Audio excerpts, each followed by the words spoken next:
A young American soldier from the U.S. Army Guard, part of the liberation forces advancing through German territory, arrives at a prison camp where women of various nationalities are lined up and detained.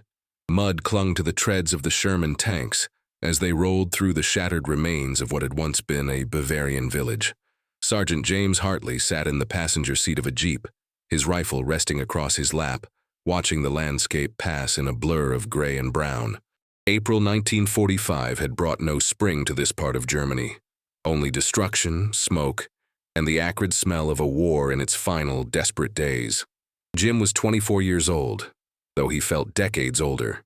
The Iowa farm boy who had enlisted 3 years ago with stars in his eyes and patriotic songs in his heart had been replaced by someone harder, quieter, more careful with hope. He had seen too much. The beaches of Sicily, the mountains of Italy, the frozen hell of the Vosges. His hands, once soft from nothing more strenuous than milking cows, were now calloused and scarred. His eyes, once bright blue and eager, had taken on a distant quality that his mother wouldn't recognize.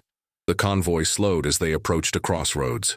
Captain Morrison's voice crackled over the radio, sharp and efficient as always. All units, hold position. Reconnaissance reports a labor camp 2 clicks northeast. Hartley, take your squad and secure it. German guards reportedly abandoned it yesterday. Expect minimal resistance, but stay alert.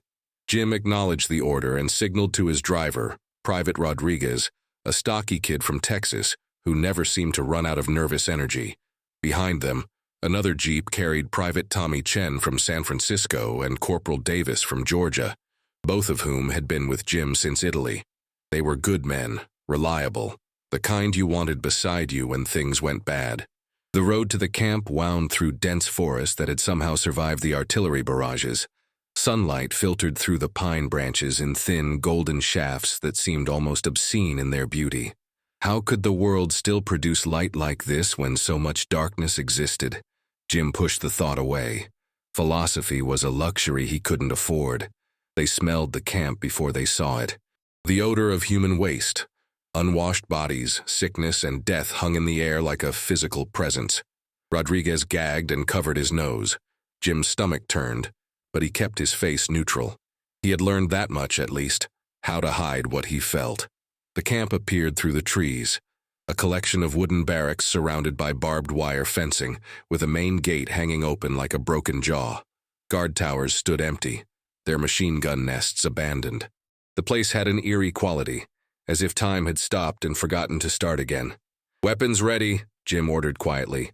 "Chen, Davis, check the perimeter. Rodriguez, with me." They moved through the gate cautiously, every sense heightened. The silence was oppressive, broken only by the sound of their boots on the muddy ground and the distant cawing of crows. Jim had been in enough combat to know that silence could be more dangerous than gunfire. Then he saw them. In the central yard, between the barracks and what looked like an administrative building, stood rows of women. They were arranged in perfect formation, as if for inspection, but there was nothing military about their appearance. They wore ragged civilian clothes, striped prison uniforms, torn dresses. Some stood upright through sheer force of will. Others swayed on their feet, barely conscious. Several had collapsed entirely and lay on the ground while their companions tried to shield them from the cold morning air. Jim stopped walking. His mind struggled to process what he was seeing. There had to be 60 women, maybe more, just standing there, waiting. For what? Rodriguez crossed himself and whispered something in Spanish that Jim didn't catch. Chen and Davis emerged from behind a barracks, their faces pale. "Sir," Chen said, his voice tight, "there's no one else here. Guards are gone.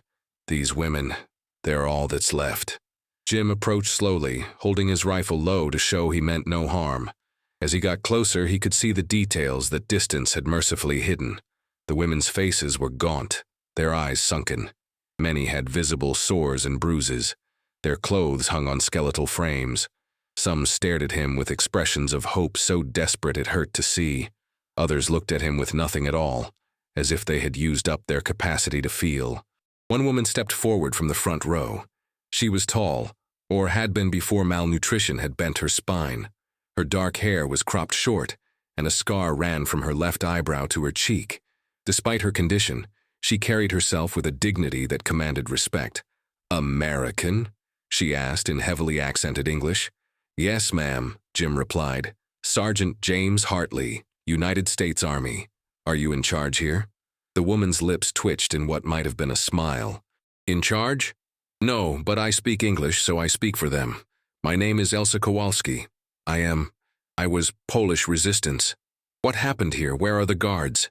Elsa's eyes hardened. "They ran. 2 nights ago, when they heard your tanks coming. But first they lined us up. They said transport was coming to take us west, away from the Russians. They made us stand here and wait. That was 3 days ago." Jim felt something cold settle in his chest. 3 days? You've been standing here for 3 days? Some of us, others fell. 6 have died since the guards left. We have no food, no water except what we could reach from the rain barrel. The guards took everything when they fled. Rodriguez had moved to the nearest collapsed woman and was checking her pulse. He looked up at Jim and shook his head slowly. Jim closed his eyes briefly, then opened them and forced himself to look at what was in front of him. "Chen, get on the radio. Tell Captain Morrison we've secured the camp, and we need medical support immediately. Tell him we have approximately 60 female prisoners in critical condition." Chen ran back to the jeep. Jim turned to Elsa. "We're going to help you, all of you. Can you tell me who these women are, where they're from?" Elsa gestured to the rows behind her. "Polish, French, Dutch, Belgian. Some are political prisoners like me. Some are Jewish. Some were just in the wrong place when the Germans came. And there," she pointed to a small group near the back. "Those are Americans, nurses. They were captured in the Philippines, transferred here last year." Jim's head snapped up. American nurses? Captured in the Pacific and brought all the way to Germany? He had heard rumors of such things, but had never quite believed them. He moved toward the group Elsa had indicated. 3 women stood together, supporting a 4th who could barely stand. Despite their condition, Jim could see the remnants of military bearing in their posture. The tallest of them, a woman with auburn hair turned prematurely gray, met his eyes steadily. "Sergeant," she said, and her voice carried the crisp authority of an officer, even weakened as she was. "Lieutenant Sarah Mitchell, Army Nurse Corps. We were captured at Corregidor in May 1942. These are Lieutenants Patricia O'Brien, Mary Chen, and Captain Dorothy Harrison." Jim saluted instinctively, and after a moment's surprise, Lieutenant Mitchell returned it with a trembling hand. "Ma'am, we're going to get you out of here." "About damn time," muttered one of the other nurses, and despite everything, Jim heard someone laugh. A sound so unexpected in this place that it seemed to come from another world entirely. Chen came running back. "Sir, Captain Morrison says Medical Corps is en route but won't arrive for 48 hours. We're to secure the perimeter and wait. He's sending supplies and additional men to hold the position." 48 hours. Jim looked at the women again, really looked at them. 48 hours might as well be 48 years for some of them. He could see it in their eyes, in the way they swayed on their feet, in the shallow rise and fall of their chests. They had already been standing for 3 days. How many more would die if they had to wait 2 more? "Acknowledged," Jim said slowly. "Tell the captain we'll hold position." But even as he said it, his mind was racing. He walked through the camp, Rodriguez trailing behind him. They found the guards' quarters ransacked but still containing some supplies. Blankets, a few tins of food, some medical supplies that the fleeing Germans hadn't bothered to take. In the kitchen, they found a working pump and some containers. It wasn't much, but it was something. Jim organized his men. "Rodriguez, start getting water to these women. Small amounts. Their systems can't handle much at once. Davis, distribute those blankets. Chen, help me get the ones who've collapsed into the barracks, out of the sun." They worked quickly, and as they did, Jim saw the women begin to move, to help each other, to show signs of life beyond mere survival. Elsa proved invaluable, translating between languages, organizing the stronger women to help the weaker ones. Despite everything, there was a system here, a community that had somehow survived. As Jim helped carry an unconscious woman into one of the barracks, he heard a cry from outside. He ran out to find a young woman, barely more than a girl, collapsed on the ground. Rodriguez was already there, trying to revive her, but Jim could see it was too late. The girl's eyes were open and fixed, staring at nothing. She couldn't have been more than 19. Elsa knelt beside the body, closed the girl's eyes, and said something in French. Then she looked up at Jim, and he saw in her face a weariness that went beyond physical exhaustion. Marie Dubois. She was a teacher, from Lyon. She taught children to read. Jim felt something break inside him. He had seen death before. God knows he had seen enough death to last a lifetime. But this was different. This girl hadn't died in combat. She hadn't died fighting. She had died waiting, standing in a yard, hoping for rescue that came too late. He stood up and looked around the camp. He saw a pregnant woman, her belly swollen beneath a ragged dress, being supported by two others. He saw an elderly woman who could barely lift her head. He saw Lieutenant Mitchell trying to tend to her fellow nurses despite being barely able to stand herself. 48 hours. The words echoed in his mind like a death sentence. Jim walked to the edge of the camp, staring out at the forest beyond the wire. He thought about the orders he had received. Secure the perimeter. Wait for support. It was standard procedure, sensible, by the book. Captain Morrison was a good officer, and he was making the right call based on the information he had and the resources available. But Captain Morrison wasn't here. He hadn't seen these women. He hadn't watched Marie Dubois die. He hadn't looked into Elsa Kowalski's eyes and seen the weight of 3 years of suffering. He hadn't heard the desperate, rattling breaths of women who had already survived the impossible and were being asked to survive just a little bit longer. Jim had joined the army because he believed in doing the right thing. He had endured 3 years of hell because he believed that some things were worth fighting for, worth dying for. Freedom, justice, human dignity, the idea that every life mattered, that every person deserved a chance. What did those beliefs mean if he stood here and watched these women die while waiting for permission to save them? He thought about his mother back in Iowa, who had raised him to help his neighbors, to do what was right even when it was hard.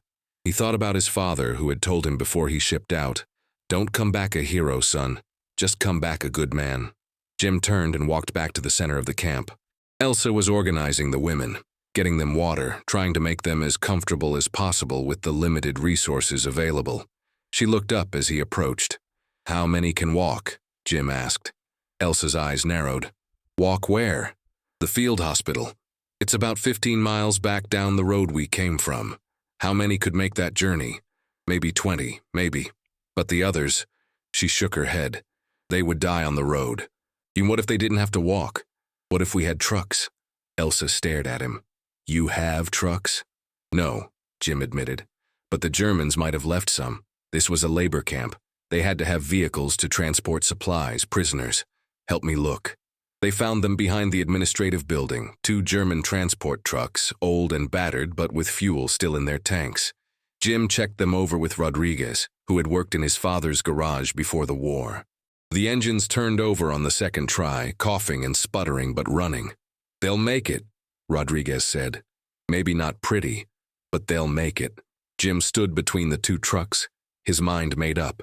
He called his men together, Rodriguez, Chen, and Davis. They gathered around him, and he could see in their faces that they knew something was coming. "I'm taking these women to the field hospital," Jim said quietly. "Now, today. I'm not waiting 48 hours for them to die. These trucks can hold about 30 each. We'll load them up, drive them back, and get them real medical care." Davis shifted uncomfortably. "Sir, that's not what Captain Morrison ordered. We're supposed to hold position and wait." "I know what the orders were, Corporal." "They'll court-martial you," Davis said. "You know they will. Disobeying direct orders in a combat zone, they could shoot you for that." Jim met his eyes. "Maybe, but I can live with a court-martial. I can't live with watching these women die when I could have saved them." There was a long silence. Then Chen stepped forward. "I'm with you, Sarge. My grandmother came from China to San Francisco with nothing. People helped her when they didn't have to. I figure I owe the universe one." Rodriguez nodded. "My mother always said, Dios ve todo. God sees everything. I want him to see me doing the right thing." They all looked at Davis. The corporal was older than the rest of them, a career soldier who had been in the army since before the war. He had a wife and 2 kids back in Georgia. He had everything to lose. Davis rubbed his face with both hands, then let out a long breath. "Ah, hell. I didn't join up to watch women die, let's do it. Jim felt a wave of gratitude so strong it almost knocked him over. Thank you. All of you. Now let's move fast before I come to my senses. They worked with desperate efficiency. Jim gathered all the women in the yard and stood before them. 60 pairs of eyes fixed on him, and he felt the weight of every single one. Listen to me, he said, and Elsa translated his words into Polish, French, and German. We're not waiting. You're all coming with me, right now. We have 2 trucks that will take you to an American field hospital 15 miles from here. You'll get food, water, medicine, real beds. But we have to move fast, and we have to move now. Can you do that? For a moment, no one moved. Then Lieutenant Mitchell stepped forward. Sergeant, we've been waiting 3 years for someone to say those words. We can do anything you need us to do. The women began to move, helping each other, organizing themselves with a speed that surprised Jim. Elsa took charge, dividing them by condition. The sickest in the first truck where Jim could keep an eye on them. The stronger ones in the second with Rodriguez. Chen and Davis loaded what supplies they could find. Blankets, water containers. The medical supplies from the guards' quarters. Jim found a piece of paper and a pencil in the administrative building and wrote a quick note to Captain Morrison. Sir, could not wait. Women dying, taking them to field hospital, will accept full responsibility. Sergeant Hartley. He left it on the hood of his Jeep, weighted down with a rock. Loading the trucks took 20 minutes that felt like hours. Jim kept expecting to hear the sound of approaching vehicles, Morrison coming to check on them, someone to stop what they were doing. But the forest remained quiet except for the sounds of women climbing into the trucks, murmuring to each other in half a dozen languages. The pregnant woman, who Elsa identified as Rachel Stein from Amsterdam, had to be lifted into the truck. She was so weak she could barely hold her head up, but she managed to smile when Jim helped her settle against the side of the truck bed. Thank you, she whispered in accented English. My baby thanks you. When everyone was loaded, Jim did a final count. 58 women. 6 had died before they arrived, and Marie made 7. 58 lives depending on him making the right call, on these old German trucks holding together, on the road being clear, on 1,000 things that could go wrong. Jim climbed into the driver's seat of the lead truck. Elsa sat beside him in the passenger seat. She had insisted, saying someone needed to translate if they encountered any problems. Behind them, in the truck bed, 30 women huddled together under blankets. In the second truck, Rodriguez sat behind the wheel with Chen riding shotgun. Davis had stayed behind to secure the camp and explain to Morrison what had happened. You know they will punish you for this, Elsa said as Jim started the engine. Probably. Why do you do it then? You don't know us. We are not your people. Jim put the truck in gear and started forward. Your people. That's enough. The convoy rolled out of the camp and onto the forest road. Jim drove carefully, avoiding the worst of the potholes and debris. Behind him, he could hear the women talking quietly, some crying, some laughing. He heard someone start to sing, a French song he didn't recognize, and others joined in. The sound was fragile and beautiful and heartbreaking. The road was in worse condition than Jim remembered. The spring rains had turned sections into mud pits, and in several places, they had to navigate around shell craters and fallen trees. The trucks groaned and complained, but kept moving. Jim's hands were white-knuckled on the steering wheel, his eyes constantly scanning for danger. They had been driving for about an hour when they came to the bridge, or rather, what had been a bridge. The structure had been destroyed, probably by retreating German forces, leaving only twisted metal and broken concrete spanning a ravine about 30 feet deep with a stream running through it. Jim stopped the truck and got out. Rodriguez pulled up behind him, and they stood together, staring at the gap. The detour would add at least 2 hours to their journey, maybe more, and would take them through areas that might still have German holdouts. We could try the forest road, Rodriguez suggested. It's rough, but these trucks have good clearance. Jim was about to agree when the lead truck made a sound like a dying animal and began leaking oil onto the ground. Rodriguez crawled underneath to look, then emerged shaking his head. Cracked oil pan, must have hit something on the road. She's not going much further. Jim wanted to scream. They were halfway to the hospital with 58 women depending on them, and now they were stuck at a destroyed bridge with a dying truck. He forced himself to think. They could all crowd into one truck. but that would mean leaving supplies behind and dangerously overloading the vehicle. They could walk, but at least half the women couldn't make it on foot. Sergeant, Lieutenant Mitchell had climbed down from the truck and was standing beside him. Despite her weakness, her nurse's training was evident in the way she assessed the situation. How far to the hospital? 7, maybe 8 miles. And how far back to the nearest town? Jim thought. There was a village about 2 miles back. Looked mostly intact. Then we go there. Find working vehicles, horses, wagons, whatever we can. We're not stopping now. She was right. Jim organized the women who could walk into a column. Those who couldn't were loaded into Rodriguez's truck, packed in so tightly there was barely room to breathe. The plan was simple. Rodriguez would drive the mobile women to the village, find transportation, and come back for the others. Jim, Chen, and the walking women would follow on foot.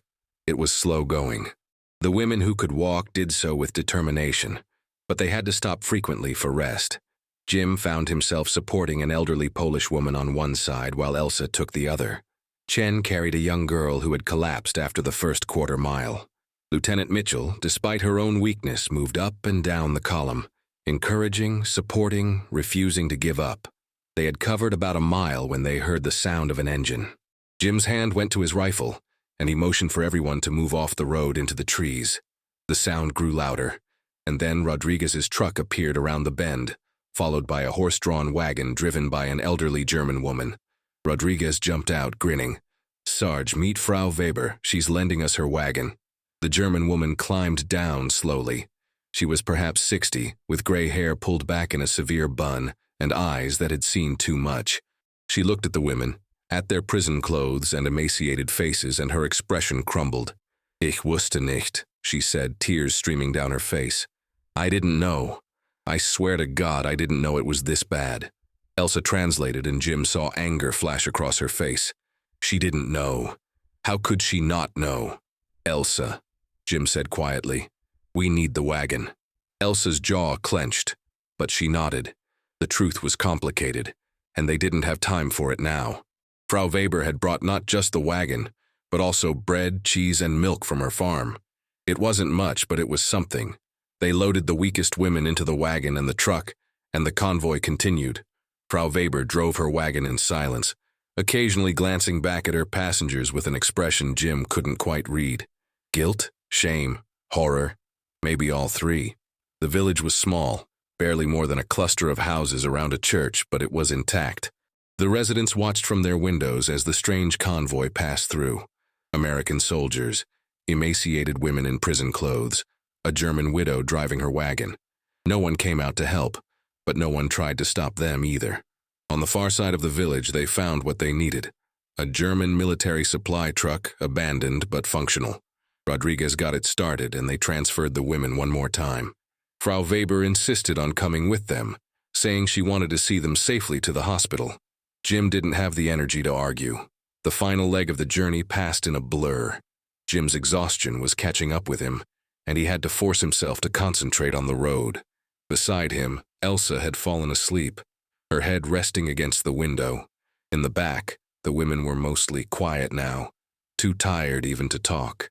The sun was setting when they finally saw the field hospital, a collection of tents and temporary buildings marked with red crosses. Jim had never seen anything more beautiful in his life. He pulled up to the entrance and climbed out on shaking legs. A nurse came running out, took one look at the trucks, and started shouting for help. Within minutes, the place was swarming with medical personnel. Doctors and nurses moved through the trucks, assessing, prioritizing, organizing. Stretchers appeared. Women were lifted down carefully and carried into the tents. Jim stood to the side, watching it all happen, feeling strangely disconnected from his body. He saw Rachel Stein being rushed into surgery. He saw Lieutenant Mitchell refusing treatment until her fellow nurses were cared for. He saw Elsa finally break down, sobbing in the arms of a Red Cross worker.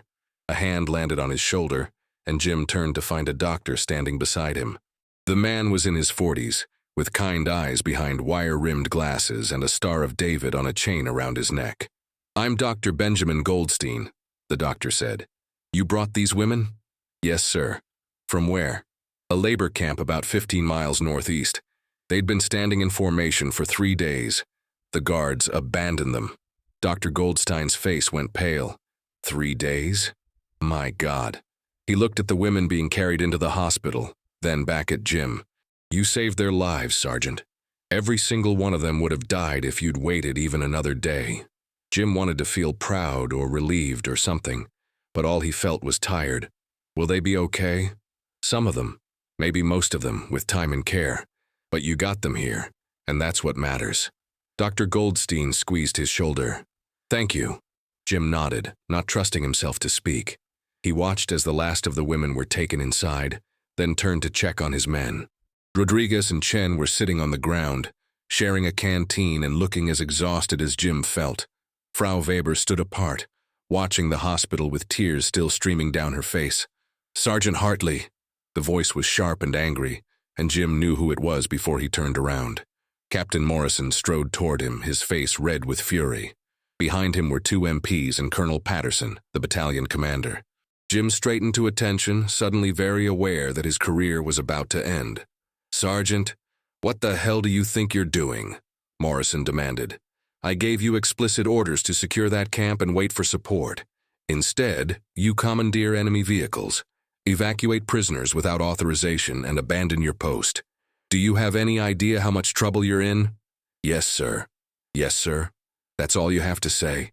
Jim met his captain's eyes. Sir, those women were dying. 6 died before we got there. 1 died while we were there. If we'd waited 48 hours, half of them would be dead. I made a judgment call. A judgment call? You disobeyed direct orders? I did, sir. And I'd do it again. Morrison's face went from red to purple. Colonel, are you hearing this? Colonel Patterson had been silent until now, watching the exchange with an unreadable expression. He was a tall man, lean and weathered, with gray hair and the kind of face that had seen everything, and was no longer surprised by anything. I'm hearing it, Captain, Patterson said quietly. He turned to Jim. Sergeant Hartley, you understand that what you did constitutes insubordination? That, in a combat zone, such actions can result in court-martial? Yes, sir, I understand. And you're prepared to face the consequences? Yes, sir. Patterson nodded slowly. Captain Morrison, how many women did Sergeant Hartley evacuate? 58, sir, but that's not the point. And how many were in critical condition? Morrison hesitated. I don't have that information, sir. I do. Dr. Goldstein had approached during the confrontation. Colonel, I'm Dr. Goldstein, Chief Medical Officer for this facility. I've just finished the initial assessments. Of the 58 women Sergeant Hartley brought in, 42 are in critical condition. Severe malnutrition, dehydration, exposure, disease. Without immediate intervention, I estimate that at least 20 would have died within 24 hours. Another 15 within 48 hours. The silence that followed was deafening. Morrison's face had gone from purple to pale. Patterson's expression remained neutral, but something flickered in his eyes. 20 within 24 hours. Patterson repeated. And you're certain of this, Doctor? As certain as I can be, sir. These women were in the final stages of starvation and exposure. Sergeant Hartley's actions saved their lives. Before anyone could respond, there was a commotion at the hospital entrance. Lieutenant Mitchell emerged, supported by 2 nurses. She should have been in bed, but she had somehow convinced them to let her out. She walked toward the group with slow, deliberate steps, and when she reached them, she saluted Colonel Patterson. Sir, Lieutenant Sarah Mitchell, Army Nurse Corps. I need to make a statement. Patterson returned the salute. Lieutenant, you should be receiving medical care. I will, sir, but first, you need to hear this. She turned to look at Jim, and her eyes were fierce. Sergeant Hartley saved 58 lives today, including mine and 3 other American officers. We were captured at Corregidor in May 1942. We survived 3 years of captivity, disease, starvation, and brutality. We survived because we believed that eventually someone would come for us, someone who cared enough to take a risk, to do the right thing even when it was hard. Her voice grew stronger as she spoke. Sergeant Hartley is that someone. He saw women dying and he acted. Not because it was easy or safe or by the book. He acted because it was right. If you court-martial him for that, then you're telling every soldier in this army that following orders is more important than saving lives. Is that really the message you want to send, sir? Patterson studied her for a long moment. Lieutenant, how long have you been an officer? 7 years, sir. And in your professional opinion, was immediate evacuation medically necessary? Absolutely, sir, without question. Patterson nodded, then turned to Morrison. Captain, I'm going to make a command decision here. Sergeant Hartley exercised battlefield initiative in response to a humanitarian crisis. His actions, while technically outside the scope of his orders, resulted in the preservation of American and Allied lives. There will be no court-martial. Morrison's mouth opened and closed. Sir, with respect, we can't just ignore. We're not ignoring anything, Captain. We're recognizing that war is not always black and white, and that sometimes the right thing to do is not the same as the ordered thing to do. Sergeant Hartley made a judgment call, and it was the correct one. That's the end of it. Patterson turned back to Jim. Sergeant, you're a damn fool. You risked your career, possibly your life, for people you didn't know. That kind of foolishness is either going to get you killed or make you a hero. Maybe both. He held out his hand. But it was the right kind of foolishness. Well done. Jim shook his hand, still not quite believing what was happening. Morrison looked like he wanted to argue further but thought better of it. He saluted Patterson stiffly and walked away, his back rigid with disapproval. As the officers dispersed, Elsa approached. She had cleaned up somewhat, and someone had given her fresh clothes, but her eyes still carried the weight of everything she had endured. They will not punish you, she said. It wasn't a question. No, apparently not. Good, that is good. She was quiet for a moment, then said, In Poland, before the war, I was a teacher. Like Marie. I taught literature at a university in Warsaw. I had a husband, a daughter. They are gone now. All gone. For 3 years I have survived by telling myself that the world still had good people in it, that humanity was not entirely lost. Today you proved I was right. Thank you for that. Jim didn't know what to say. I just did what anyone would do. No, Elsa said firmly. You did what you would do. That is not the same thing. Most people would have followed orders. Most people would have waited. You did not. That matters. She kissed him on the cheek, then turned and walked back to the hospital. Jim watched her go, feeling the weight of the day finally settling on his shoulders. He was so tired he could barely stand, but there was still work to do. His men needed to be debriefed, the trucks needed to be returned, reports needed to be written. But for just a moment he let himself feel it, the knowledge that 58 women were alive because of a choice he had made. It didn't erase the horrors he had seen, didn't bring back the friends he had lost, didn't make the war any less terrible. But it was something. It was enough. Rodriguez appeared at his elbow. Sarge, Chen found some coffee. Real coffee, not that ersatz German crap. You want some? Yeah, Jim said. Yeah, I do. They walked toward the mess tent together, and behind them the field hospital continued its work, saving lives one at a time. 6 weeks later, on May 8, 1945, the war in Europe ended. Jim heard the news while on patrol near Munich, and he felt nothing. The war had been over for him the day he walked into that camp and saw those women standing in the yard. Everything after that was just epilogue. He got leave a week later and used it to visit the recovery hospital, where the women from the camp had been transferred. The place was clean and bright, with real beds and plenty of food and nurses who smiled. It was hard to reconcile with the hell he had pulled them from. He found Elsa in the common room, reading a book. She looked different, healthier, with color in her cheeks and flesh on her bones. She would never be the person she had been before the war, but she was alive, and that was something. Sergeant Hartley, she said, smiling. I heard you were coming. Come, there are people who want to see you. She led him through the hospital, and as they walked, women called out to him. Some he recognized, others he didn't, but they all knew who he was. They waved, smiled, thanked him in 6 languages. It was overwhelming and humbling and more than he deserved. In a private room, he found Rachel Stein sitting up in bed, holding a tiny baby wrapped in a white blanket. She looked up as he entered, and her face lit up. Sergeant, come, meet my daughter. Jim approached carefully, awkward around the infant. The baby was impossibly small, with dark hair and eyes that seemed too wise for something so new to the world. She's beautiful, Jim said, because it seemed like the thing to say and because it was true. Her name is Hope, Rachel said. Hope Sarah Stein. Sarah for Lieutenant Mitchell, who helped deliver her. And Hope because, well, because of you. Because you gave us hope when we had none left. Jim felt his throat tighten. I didn't do anything special. You did everything, Rachel said simply. You gave my daughter a chance to be born. You gave me a chance to be a mother.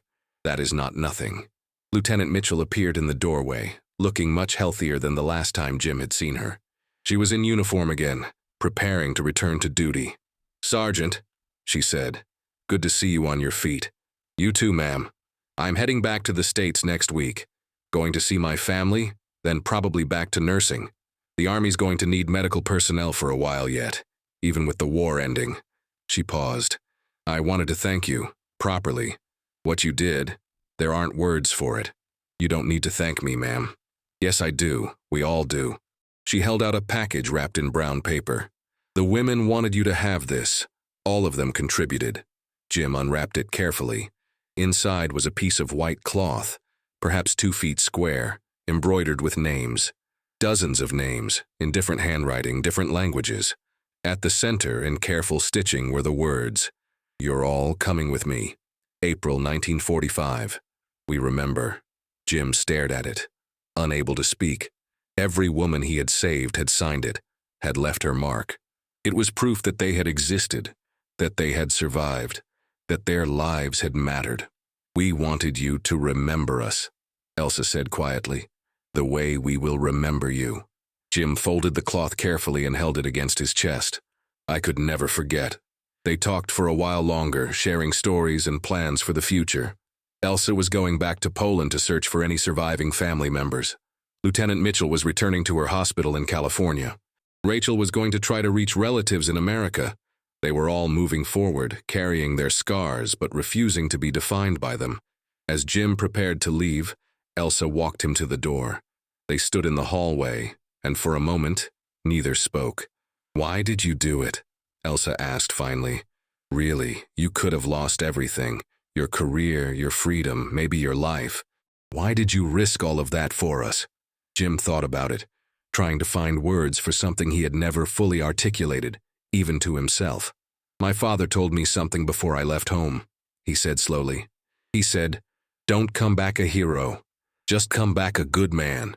I think being a good man means doing the right thing even when it's hard. Especially when it's hard. You'd already lost everything. I couldn't let you lose your lives too. Elsa's eyes filled with tears. Your father raised you well. I hope so. She embraced him and Jim hugged her back, this woman who had survived the unsurvivable, who had kept 57 other women alive through sheer force of will. Goodbye, Sergeant Hartley, she said. Live a good life. You have earned it. You too, Elsa, you too.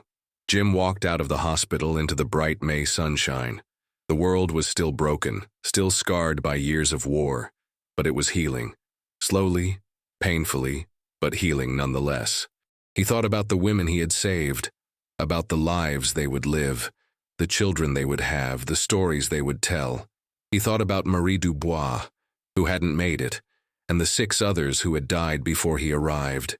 He thought about all the people he hadn't been able to save, all the times he had been too late or too far away or too powerless, but he had saved 58. On one day in April 1945, he had made a choice, and 58 women were alive because of it. It didn't fix everything. It didn't make the war worth it or erase the horrors he had witnessed, but it was something real, something good, something that mattered. Jim Hartley returned to Iowa after the war. He married, had children, worked the family farm. He never talked much about what he had done, never sought recognition or reward.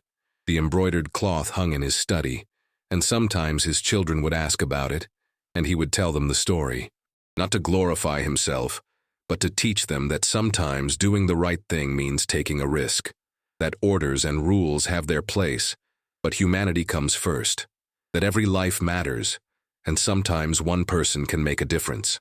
Years later, long after the war had faded into history, Jim received a letter from Poland. It was from Elsa, who had survived the communist regime and was now teaching again at a rebuilt university in Warsaw. She wrote about her life, about the students she taught, about the world that had emerged from the ashes. At the end of the letter, she wrote, "I think of you often, Sergeant Hartley. I think of that day when you stood before us and said, 'You're all coming with me.' Those words changed everything. They gave us back our lives. I want you to know that I have lived well. I have loved, laughed, taught, and tried to make the world a little better. I have done this because you gave me the chance. Thank you, my friend. Thank you for being a good man." Jim folded the letter carefully and placed it with the embroidered cloth. Then he went outside to where his grandchildren were playing in the yard, their laughter bright in the afternoon sun.